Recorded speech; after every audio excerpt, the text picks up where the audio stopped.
Olá, sou Eleni Fagundes e esse é o podcast Leituras do Mundo, Educação em Vida, que tem uma ideia de falar sobre vários temas que nos ajudarão a refletir sobre nossa vida e a educação que queremos para transformar esse mundo. Vem com a gente! No quarto capítulo, conversaremos com o Dr. Jorge Barbosa, especialista em comportamentos resilientes, sobre sentido de vida. Então, doutor Jorge, agora nós vamos falar, então, de mais um comportamento resiliente. E o comportamento resiliente agora, que eu quero que a gente comece a conversar, é sobre sentido de vida. E aí eu faço a pergunta, né? Sentido de vida é o que nos faz respirar? Só, mas também. Não só, mas também. Não é a única área da resiliência que nos faz respirar, ou, vamos dizer assim, que é a mais importante que as outras. Não. O sentido de vida é uma das áreas que tem o mesmo peso das outras áreas, o mesmo. Acontece que essa área da resiliência, ela tem as suas características muito, muito peculiares, vamos dizer assim, né? Eu estou, ultimamente, depois dessa pandemia aí, coisa esquisita, né? Eu tenho dito para eu mesmo que sentido da vida é alguém, inclusive eu, se perceber cuidado. Uma criança, quando ela não se percebe cuidada, ela cai na desventura, ou no que Martin Seligman chamou de desamparo. Uma condição assim traumática, quando alguém entra numa condição de desamparo. Ela se abandona, ela se prostra, se joga, e a partir daquele momento façam o que vocês quiserem.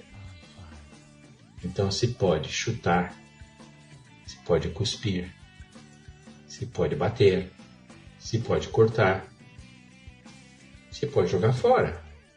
Que a pessoa se colocou, animais também, se colocou numa situação de desventura, desamparo. E o sentido de vida é absolutamente o contrário disso, o inverso disso. É quando uma pessoa, ela se dá conta de que ela está sendo cuidada. Há cuidados para com ela. Então, nesse momento, a pessoa ela vai começar a ter uma noção, uma percepção do que é o cuidado e de como deve ser esse cuidado. Um cuidado que atenda às suas necessidades existenciais. Eu posso dar alguns exemplos mais práticos disso? Então, vou dar alguns exemplos. Nós estamos falando de que neste mês de outubro e novembro, não só em São Paulo, mas em outros estados do Brasil também, Rio, vai haver o retorno efetivo às atividades do dia a dia. E a escola, por exemplo, estão voltando aqui no Rio, na Bahia, estão voltando nesse período e voltando mesmo. Novembro já está programado de ter um retorno de 100% e de uma forma como era antes. Esse é um exemplo muito claro do sentido da vida, porque as pessoas que voltarem ou para a escola ou para o trabalho, porque as empresas também estão retornando junto, e não se sentirem cuidadas dessa forma como nós dois estamos conversando, elas terão um sentido de vida corroído, prejudicado. E o que você vai dizer, mas então o que é esse cuidado? Olha só que coisa sutil, mas extremamente relevante. Extremamente relevante. Por quê? Escolas ou empresas estão muito, muito interessadas em prover carteiras e mesas com distanciamento de 1 metro uma das outras, até novembro, depois não é mais possível, porque você traz toda a população da escola, o espaço não cabe, então tem que juntar de novo, né? Todo mundo coladinho no outro. Mas até lá todos estarão vacinados e todos em parte, né? A gente Tomara, sabe que né? Que pelo menos em maioria, né, Jorge? É maioria, exatamente. Se está pensando que 80% da população vai estar vacinada. Nas empresas, idem. Talvez nas empresas até menos, né? 60%, 30%, 70%, por aí. Porque são adultos. Os adultos têm outra percepção dessa situação. Então, Elenir, olha só. A escola e a empresa pensando em dar garantias de que você estará cuidado ao seu retorno, no seu retorno. E ela vai prover álcool gel, a maquininha para ver a temperatura,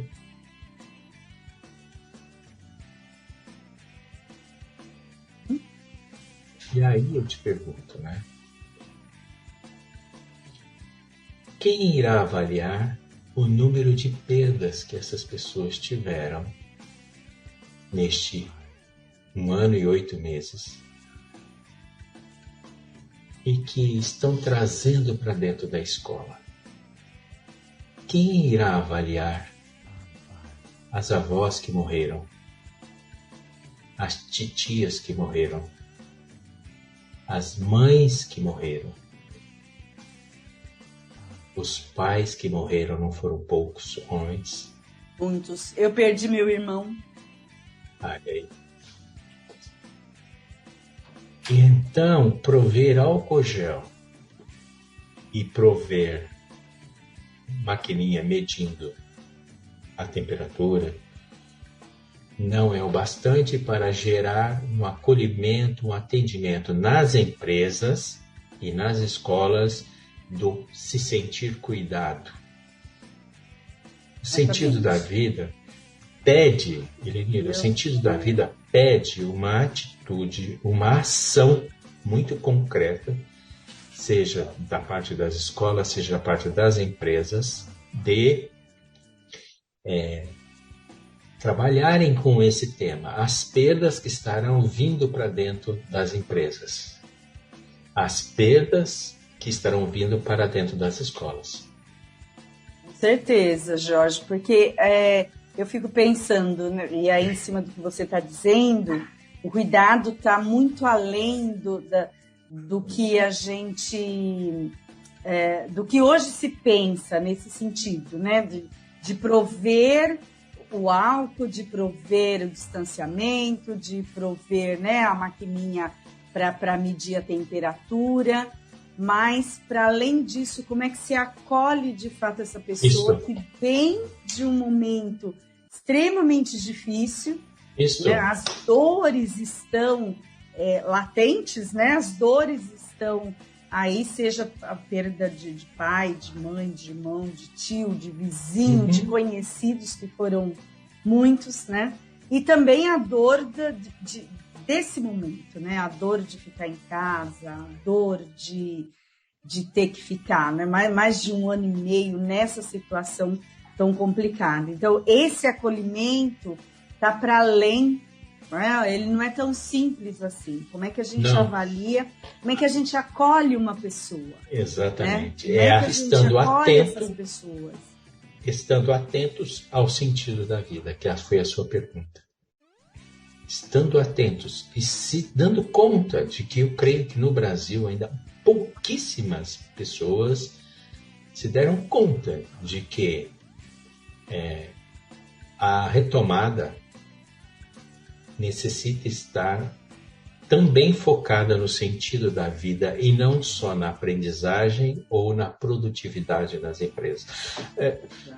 Olha só, uma empresa que tenha um número considerável de colaboradores. Não vamos pensar uma empresa muito grande, não, porque senão daí a gente cria uma situação muito hipotética. Vamos pensar numa empresa que tenha 700 colaboradores, ok? 700 a 1.000. Desses 700 a 1.000, quantos você acredita que estarão sentados nas suas mesas, trabalhando em seus computadores, fazendo o seu trabalho nas máquinas, dirigindo dentro da empresa, com um buraco enorme de ter perdido pai, mãe, tio, irmão, irmã, a esposa, filhos, filhas. Muita gente. Muita gente. Muita gente. Agora vamos ao ponto central. Daqui a 1 ano e meio, essa situação não trabalhada, ignorada, não vista, como foi a sua pergunta inicial, não enxergada, há um risco muito grande de, no tal do futuro que nós vamos ter um número muito grande de pessoas dentro deste ambiente com depressão, ansiedade, estresse pós-traumático. Um acúmulo, você para pensar numa empresa de 700 pessoas, nós vamos ter um acúmulo de 10, 20, 30% dentro desse quadro. É um desastre dentro da empresa.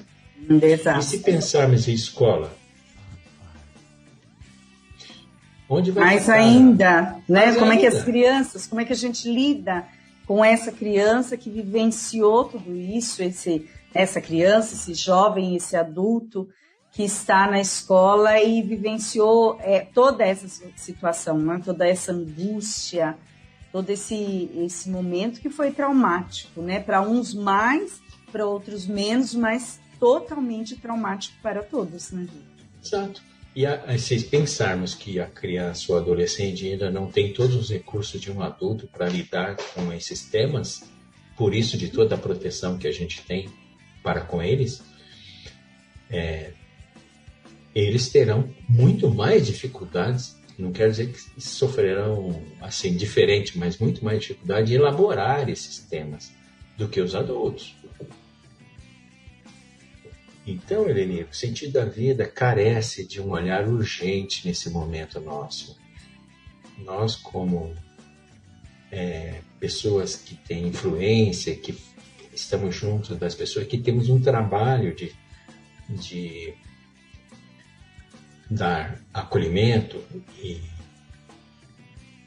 proteção às pessoas, temos que falar disso nesse momento. Que não pode ser só álcool gel, maquininha e 1 metrinho de distância. Exatamente. E aí eu fico pensando, Jorge, acho que é uma coisa que a gente precisa conversar, depois marcar, falar sobre gestão pública e resiliência, né? Como é que a gente... E aí inclui todos esses elementos, né, todos esses comportamentos, a empatia, quando você falou bastante, né, de entender a necessidade do outro. Então, imagina essa população, fico pensando essa população das periferias, né, que além de toda essa dor, todo esse sofrimento e ainda esse abandono financeiro, né, esse abandono na área social, esse abandono na área da saúde. Então, é muita coisa que precisa ser feita. Sim. E precisa olhar com carinho, olhar com coerência, né? Olhar com exatidão para ver como é que a gente gerencia essa crise para que todos saiam não tão derrotados, né? É isso. É isso. Nós não podemos ter daqui 1 ano, 1 ano e meio, uma massa de pessoas combalidas. Uma massa combalidas. Nós temos que nos antevermos e trabalhar agora num dos grandes marcadores do sentido da vida, que é evitar danos. Esse é uma das maiores e melhores formas de se trabalhar no sentido da vida. Você vai dizer, mas qual é o jeito de trabalhar, né? Com o sentido da vida? Já vou antecipando, dizendo assim, criar estratégias e ações que trabalhem no sentido de evitar danos. Então, não são ações do hoje, do agora. Danos, você cuida agora para evitar danos. Evitar depois. Então, você tem que ter um trabalho, uma política pública agora para que depois, né, para que você colha danos depois ou que colha, né? O que há de melhor dentro dessa política. Sim. Eu acho que é bastante interessante mesmo, né? A gente olhar isso, essa questão da gestão pública, de como é que se lida, né? Como é que se pensa, como é que se pensou esse país nesse momento e o quanto precisa evitar danos, né? O quanto que a gente precisa mudar de rumos, eu quero ousar e dizer, mudar de rumos para que evite danos, né? Então, eu creio assim, de que eu vejo como uma pessoa que estuda a resiliência, que o distanciamento social é necessário e eu pratico. Não tem jeito, não queira chegar juntinho nesse momento, que eu vou olhar e dizer assim, né?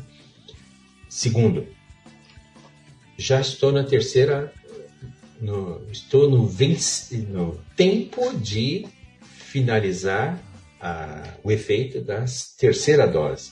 Estou com 21 dias da terceira dose. Da terceira? Da terceira. Já. Então, então vacina é essencial. Essencial. Evita danos. Tá entendendo a minha cabeça? Evita danos. Danos. A importância da vacina para evitar danos futuros. E isso. Uma outra é a maquininha de avaliar a temperatura, em outras palavras, de testar, é uma forma de testar, é essencial, porque o maior perigo é como eu, Lenira, eu não sei mesmo se eu tive ou não tive. Eu tive. Ah, você teve? Eu tive e olha, e foi assim, não foi uma coisa tão fácil, não. Porque eu fiquei com o pulmão comprometido. Quando eu vi, eu estava com 40% do pulmão comprometido. Então, aí estava oscilando a saturação. Não precisei ficar internada, não precisei, né? Nada disso. Mas, de repente, né, você se vê, não sei de onde, né? Como é que a gente olha, que cuida, eu até parar e contar uma história, né? Porque foi dia 25 de dezembro, no dia de Natal, que eu fui ao médico. E na véspera, eu não fui, né, na casa da minha sobrinha, que até o pessoal ainda se juntou um pouco. Eu falei, imagina que eu vou, sabe? Não vou ficar aqui, ficamos nós 4 aqui. Menino, e ainda bem que não fomos, porque a gente ia levar Covid pro povo. Ia levar pro povo. Você vê como você não sabe? Esse é o meu ponto que eu ia te levantar. Eu ia levar para eles. Ainda bem que nós não fomos, porque nós 4 aqui estávamos com Covid. Pois é, esse é o meu ponto que eu estava levantando. Exatamente esse. Eu não sei se eu tive ou não tive, e não sei se hoje eu estou, porque qual é o maior perigo atualmente na sociedade? São os assintomáticos. Exatamente, os assintomáticos. É isso. Eles que são o maior perigo. E quem é que está indo trabalhar regularmente, manteve as empresas, manteve o supermercado, manteve os bancos, manteve os hospitais funcionando durante esse período todo? Os assintomáticos. Os assintomáticos, Você é perigoso. Então... Você teve. Eu tinha a maior clareza disso. Então, você vê, engraçado, minha filha, ela não sentiu nada. Minha filha. Você está se dando conta do que a sua pergunta despertou em mim? Tudo isso que é isso que nos faz brilhar, ter o gosto de viver, é isso que nos dá o sentido da vida, etc. É a situação onde eu me percebo sendo cuidado. E aí, quando eu percebo que eu estou sendo cuidado, eu tenho sentido de vida aguçado. Então, uma das melhores formas de se trabalhar com o sentido da vida é políticas, intervenções, práticas que trabalhem com o evitar danos. Evitar danos. E aí, Jorge, sabe, eu lembrei também da questão da minha pesquisa, né? Sobre o racismo na escola e o quanto as crianças, elas sofrem com isso. Né? Muitas vezes, você tem pesquisas que mostram, né? Às vezes o professor, na sala de aula, dá mais atenção à criança, né? Não negra, né? Ou a criança branca. Isso é até inacreditável. Mas, às vezes, o fato de achar que a criança negra, o professor não se sensibiliza, né, da falta de aprendizado da criança negra, ele não se sensibiliza como ele se sensibiliza da criança branca. O branco, ele sensibiliza a não aprender, então ele vai intervir, ele vai olhar melhor, ele vai cuidar. Para o negro, naturaliza o não aprendizado e essa criança fica deixada de lado. Né? Não há o cuidado, mesmo na hora do momento. A percepção de cuidado. Exatamente, mesmo na hora do momento que o menino sofre, né, uma fala racista, alguma coisa nesse sentido. Se não tem a intervenção da professora naquele momento, aquela criança não está sendo cuidada. Aí cai naquilo que o Martin Seligman trabalhou, que eu falei no início, que aos poucos a pessoa vai se colocando numa condição de desamparo. Desamparo, exatamente. Aí é uma situação, Martin Seligman fala muito disso, que é uma situação onde a pessoa está entregue, totalmente antagônico ao que é a resiliência. É a resiliência, de tamanho o desamparo, né? Exato. Tamanho a falta de cuidado. E isso faz parte do ser humano. O ser humano precisa sentir esse cuidado, né, Jorge?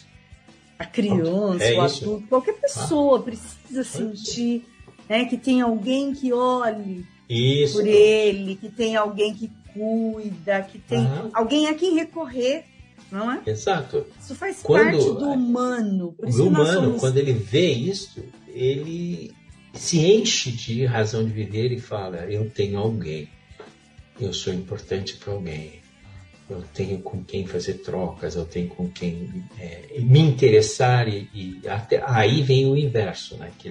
Já que eu tenho a percepção de que eu sou cuidado, eu vou trabalhar para evitar danos no outro. É o meu caso. Eu fiquei muito me perguntando ao longo desses meses todos, mas será que eu não tenho Covid? Não tive nada, só tive uma porizazinha. Aí ficava todo, será que eu não tenho? Ou já tive, e vou cuidar do outro, porque na dúvida eu não posso levar para ninguém. E eu trabalhando, né? Olha, eu acho que quando você fala desse vou cuidar do outro, eu fico lembrando da questão da máscara, né? A máscara te protege e protege o outro. Acho que é o exemplo melhor, assim, né? Te protege e protege o outro. Então, usar máscara, por mais que você possa não acreditar, né? Por mais que vai pegar doença, eu não, né? É uma gripezinha, enfim, você precisa respeitar e acolher o outro, dizendo: estou protegendo você, caso eu estou evitando danos na sua vida. Evitando danos. Em outras palavras, aqui, de acordo com a nossa conversa, estou evitando você perder 40% do pulmão, estou evitando você ter áreas do sistema nervoso central prejudicadas. Eu estou te evitando que você perca parte da musculatura do coração. Olha o raciocínio, como ele é muito mais concreto. Quando eu tomo todos esses cuidados com alguém que está do meu lado, que eu estou atendendo, eu estou cuidando ali, é no sentido de dizer assim: estou evitando danos em você. Eu não sou fresco, não sou xarope, não sou metido a besta, coisa nenhuma, meu. Nada disso. Eu tenho consciência de que eu não quero promover o dano em você. Então, eu faço toda essa parte do cuidar, sentido da vida. Nossa, eu acho que é bacana mesmo, né? E, assim, e é muito profunda essa questão. E eu acho que essa pandemia é o exemplo de que a gente precisa ressignificar nosso olhar e cuidar do outro com mais atenção, né? Então, cuidar do outro com mais atenção. Bom, eu acho que bacana, acho que a gente discutir mesmo políticas públicas, né? Gestão pública é importantíssimo, resiliência e gestão pública, para que as pessoas que estão nesse controle, né? Que estão nesse controle possam, de fato, ressignificar esse olhar e pensar como acolher essa grande maioria, essa população brasileira, esse cidadão brasileiro, todos, né? Como é que a gente acolhe, não só nesse momento de pandemia, mas assim, política pública é para isso, né, Jorge? Eu costumo dizer, tem política de vida e política de morte, né? Sim. Política pública de vida e política pública de morte. E aí a gente tem que trabalhar para que as políticas públicas sejam políticas públicas de vida e não de morte, né? Não há dúvida. É isso.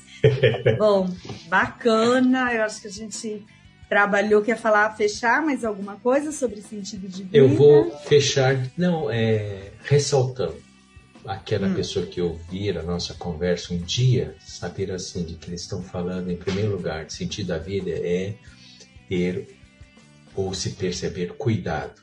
E a melhor forma de se trabalhar isso e se perceber esse cuidado é evitando danos no outro, evitando danos em mim. Quando eu evito danos em mim, eu me preservo, eu me cuido, eu me valorizo, eu me amo, tudo o que se quer dizer. Muito bom, muito bonito. Eu lembrei da frase, né, de Jesus Cristo: eu vim para que todos tenham vida e vida em abundância. Não significa dinheiro, não significa né, poder, mas é viver essa vida, cuidar de você, cuidar do outro e viver em abundância. Que todos, né, vivam. Vivam muito. Exato. Por isso a vida precisa ser cuidada. Ter cuidado. Muito bem. Nossa, bacana. Obrigada a todas as pessoas que estiveram conosco. E no próximo episódio da Jornada da Resiliência, Educação e Vida, falaremos sobre o comportamento resiliente, otimismo para com a vida. O podcast Leituras do Mundo te espera na próxima quinta-feira.